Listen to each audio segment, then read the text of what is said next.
Good morning and welcome to the new episode of Dr. Lamba's Awakening Call.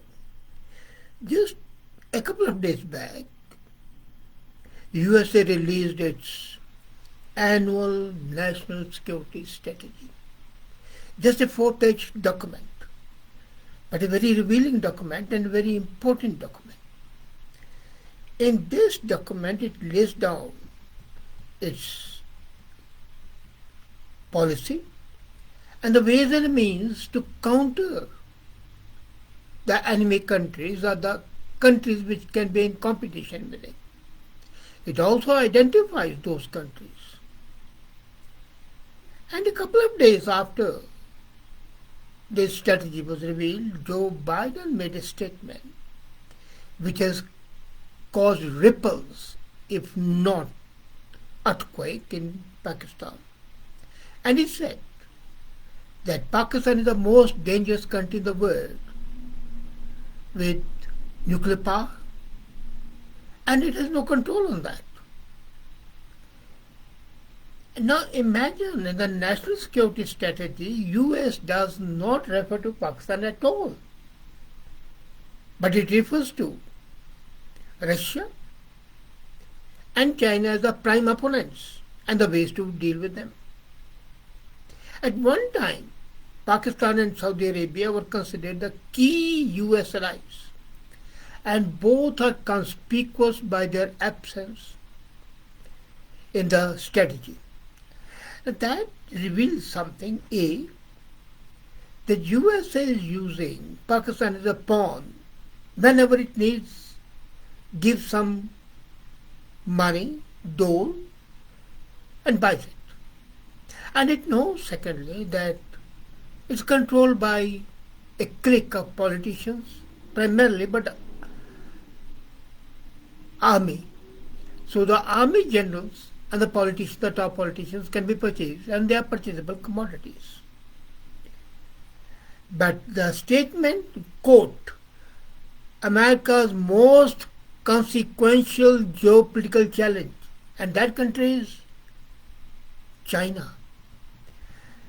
That's a fact. But the acknowledgement of the fact that the country which was hated by USA and then quoted for the first time by Richard Nixon, this country is posing a danger to the supremacy of USA. The 48-page document does mention terrorism and other geostrategic threats, primarily in the South and the Central Asian region. But unlike in the past, it does not name Pakistan as a friend, as an ally needed to tackle those threats. Pakistan was also absent from the 2021 strategy papers. So for the last 2 years, USA has deemed Pakistan as a non-existent country to be used as and when they need. Now in Washington, the omission is seen as a reflection of its desire to build a separate relationship with Pakistan. Of course, Islamabad objected to it. It has long complained that the USA views Pakistan as a tool to counter threats, whether from Al-Qaeda or from there. But what happened was that Pakistan is a country which cannot be depended on. It was supporting USA, the fight against Al-Qaeda and Taliban, and it was giving a safe passage to Al-Qaeda. It says that it's against terrorism, and it promotes terrorism, and the state-sponsored actors and organizations are active all over the world, primarily in India.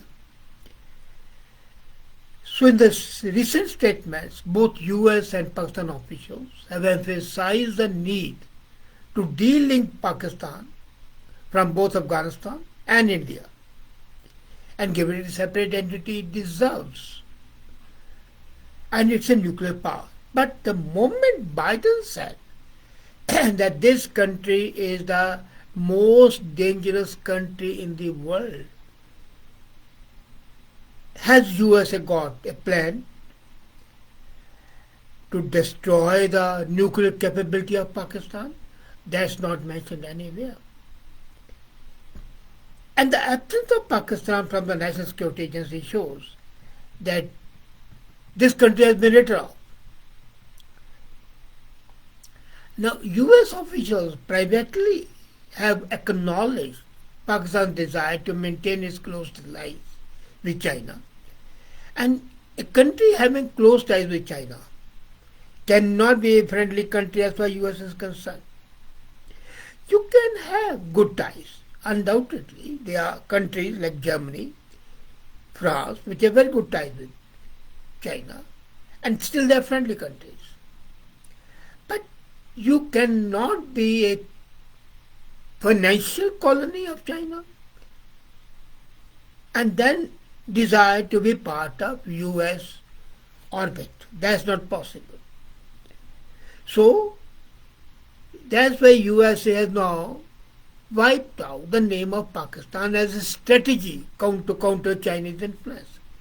Now, second country of importance is Russia. Is the second major threat to US global interest after China. And they keep on repeating parrot-like for unleashing a brutal and unprovoked war on its neighbor Ukraine. But these are the only two nations that have their own chapters in the document.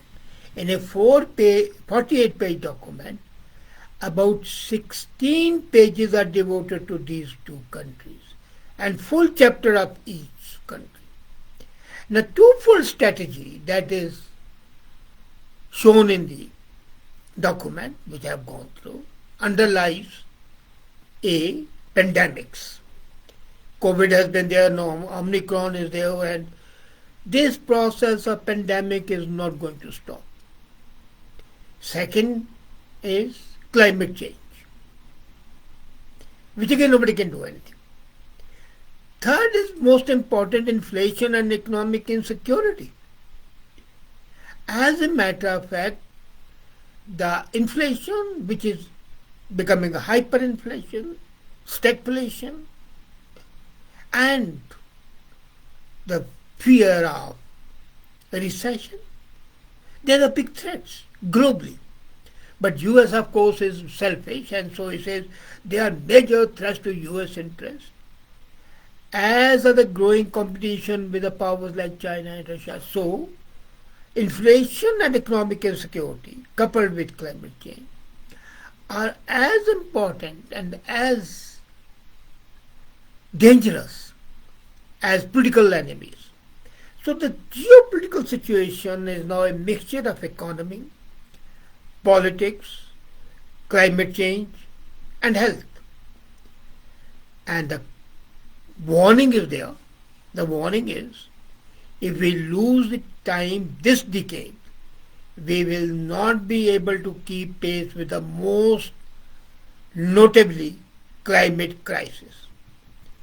Now, the strategy then identifies Iran as a small autocratic power.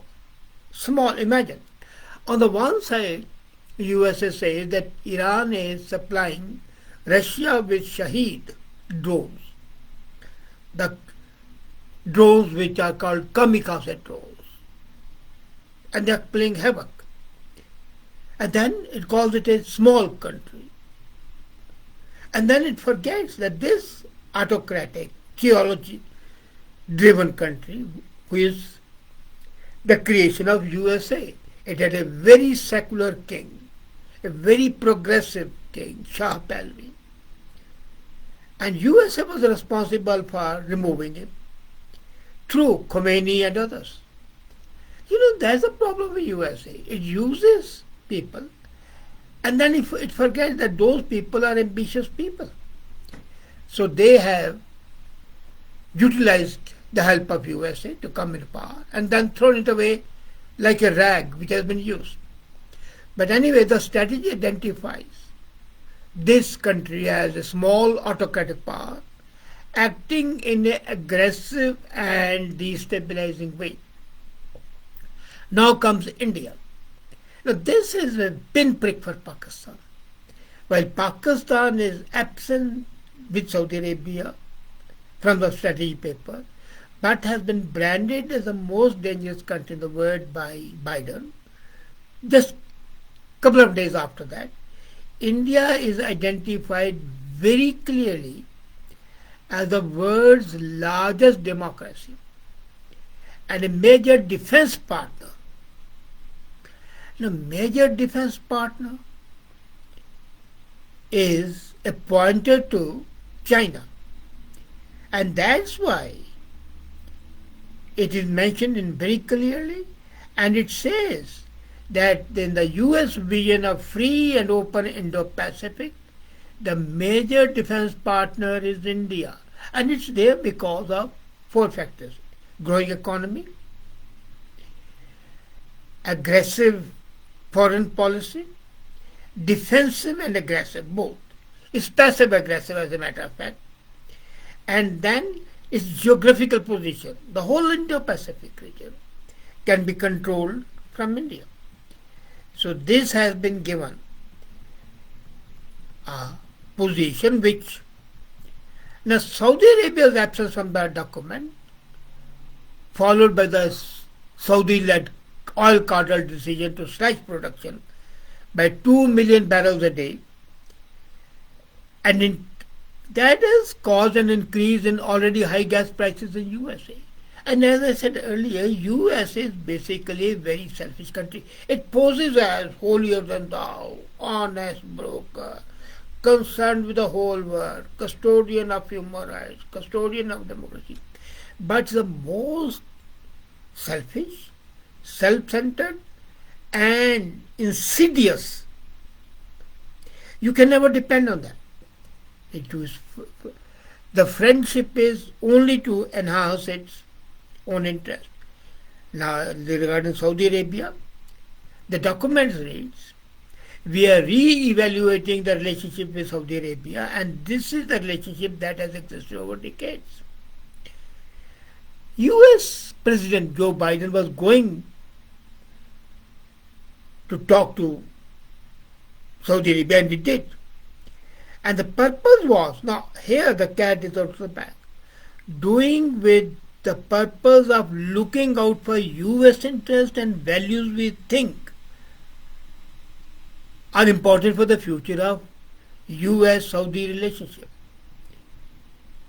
The document notes that the Biden administration ended America's longest war in Afghanistan at what cost? That it doesn't mention.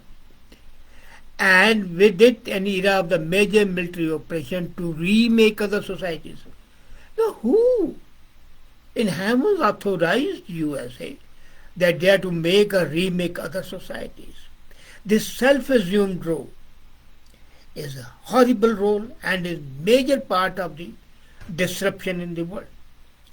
The document clarifies further that the administration would continue to maintain the capacity to address the terrorist threats.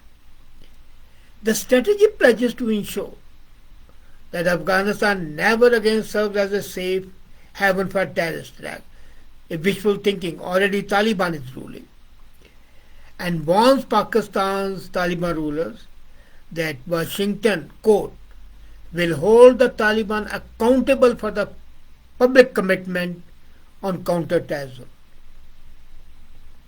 One thing good about the document is that the terrorist groups like Al-Qaeda, ISIS and other associates have been warned that they will not be tolerated, and they said that they have but the technologies that they have expanded from Afghanistan and the Middle East into Africa and Southeast Asia. Now this is a major thing, and the government of India should take note of it, that expansion is a danger to India.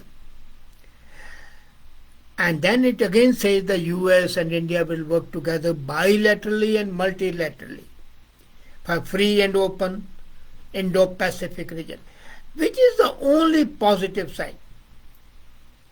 And then China is again criticized as a country that harbors the intention and increasingly the capacity to reshape the international order in favor of one that tilts the globe playing field to its benefit, as if USA is not doing it. This is the kettle calling the pot black. Each country looks after its own interests, and why not? They have got to do it, otherwise their clout is of no use. At one time it was Portugal, then came England, then came Hitler and Mussolini, and then USA. So this is the order of the day. But this document is quite revealing. And today I'm sure that all the foreign policymakers of the world over are discussing, dissecting the document to find out the finer nuances. Because today at least US is a major country. But one thing is clear. When you evaluate this document, you cannot forget that US is the most undependable country in the world. This is a country that is in fact hides and camouflages its terrorist activities. I cannot forget what it did in Chile, what it did in Sri Lanka, even how it was instrumental in destroying its own friends like Parks, Zia, and its good friends like Shah Pahlavi. So, basically when Iran calls it a big Saturn, I will not call it that, but then I will definitely say that to have dinner with Saturn you need a long spoon. So keep a eye, be friendly, but be watchful. And the national strategy document, if you read it between the lines, shows that there is an admission by USA that's more concerned with its own values, and it admits that it wants to remake the societies. And that should be a sufficient hint to everybody and to all the policy makers and strategy makers. Thank you.